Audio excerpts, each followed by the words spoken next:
start right in the front here with Clayton. Coach, what went into the decision to wear sleeves today?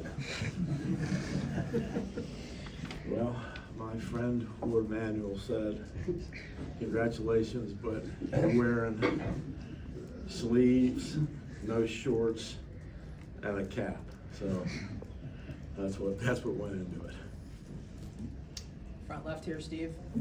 If Rayshawn wreaked some havoc for you up front, talk about what went into this, moving him out there and what he did for you on the field today. Yeah, I thought he set the tone early.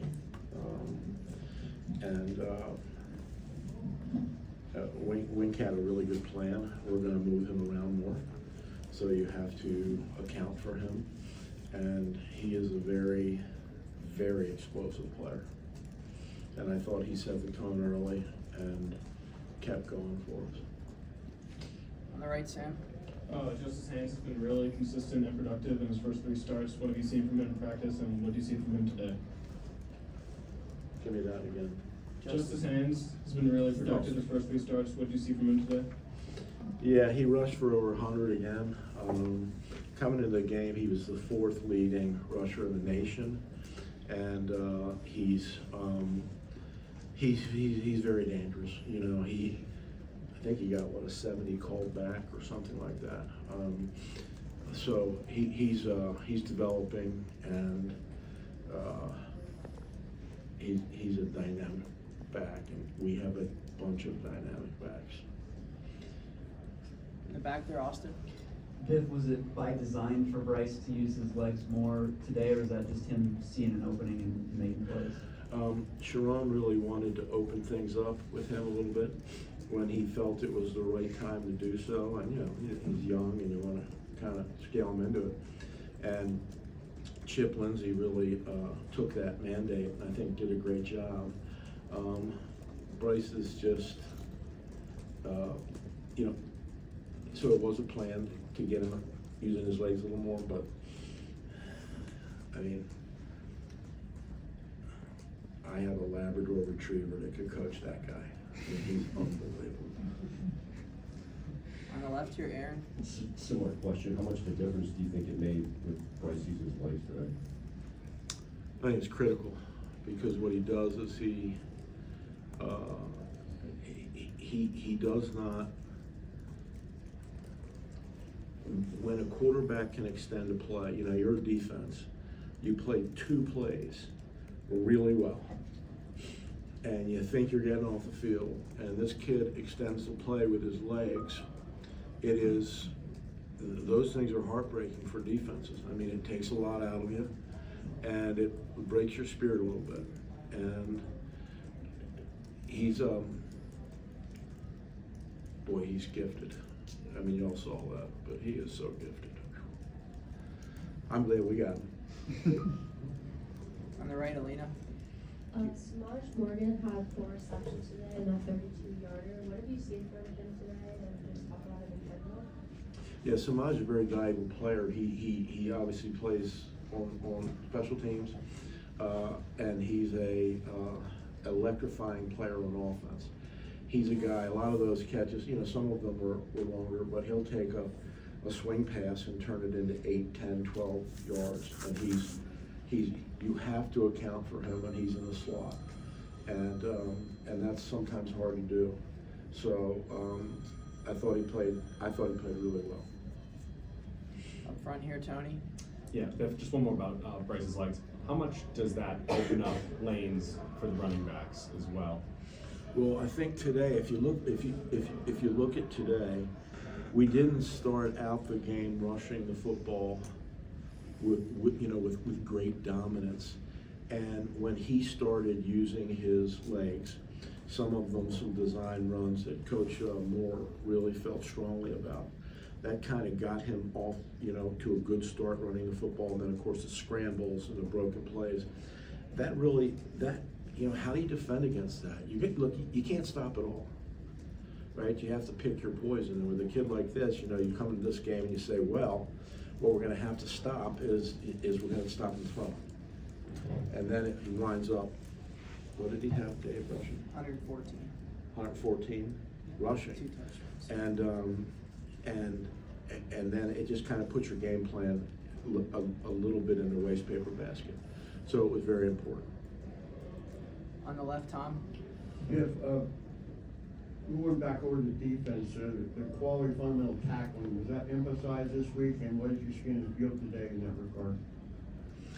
Was tackling emphasized? Yeah, yes. We tackle every day.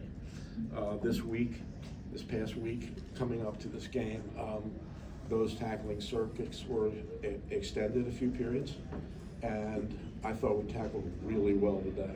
And you know, good football teams tackle well, generally, and in space. So it was a lot of work by Wink and his guys getting that done.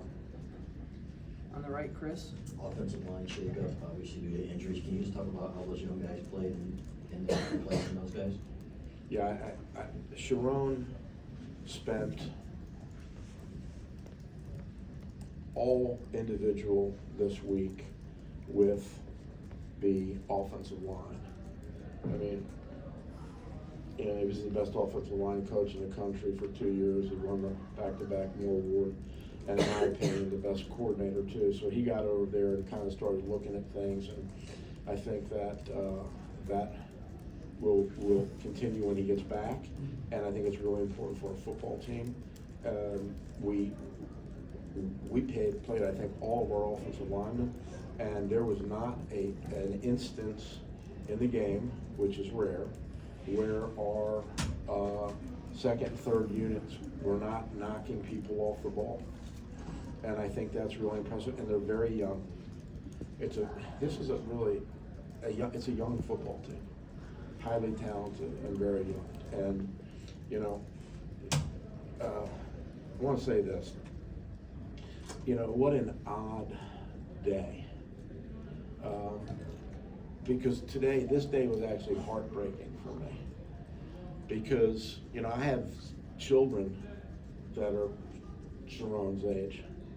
And we were texting last night, and just about how much he loves me and I love him. And it was a really hard week in our building, a really hard and emotional week. And I think what people that care realize that football is a game about relationships.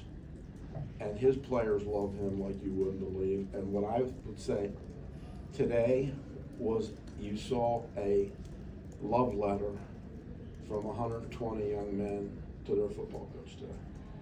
And I think that's outstanding.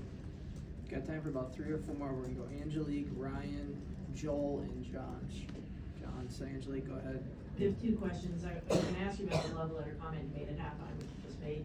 How much of a motivation was it this week for the players to do this, to come out and play for Sherrone today? It was everything.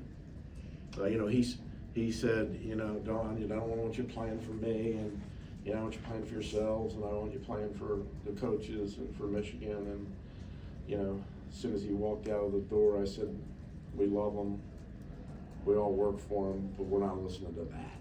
And so they were locked on for him, and it was a very at dinner last night, it was a very tearful, you know, a moment, because the players brought him up and gave the break, had him give the break. And at that point, he left, and he was a wreck, but so did everybody else in there. But so it had a lot to do with it next week. My second question is, you've been a head coach. What is the challenge of stepping into this role for you? Well, as I say, emotionally, I love this guy, you know, and I, you know, so it's hard. It really is hard. But you know, I love Michigan too. And you know, Sherrone said to me, you know, he said, he sent me in his text, and he, you know, I don't know, about 7 o'clock last night, and he said, you know, you're who I want to do it. I know you'll love our boys to the core. That was the text. So when somebody trusts you like that, and you know, I gotta say, I mean, you know, Ward trusted me with this. I'm so grateful, Doug. I'm so grateful. But you know, this was all about Sherrone Moore, and it's going to stay all about Sherrone Moore. All right, John. Just two quick questions about Jay Sean. Do you have an update for him after we saw him go down? I'm sorry, I didn't hear any of that. Do you have an update on Jay Sean? On Jay Sean? Yes. The update? He might be a superhero. We're doing a DNA swab right now. That's the update. He's fine.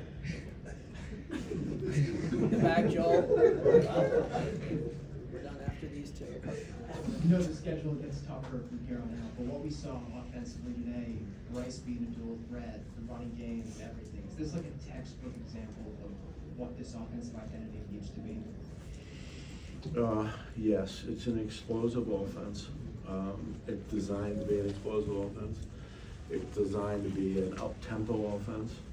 And it is, you don't know where the football's coming from. You can get reverses, you can get, you know, any different kind of short throws, or just long runs. There's a multitude of runs from gap schemes to zones, inside and outside zone.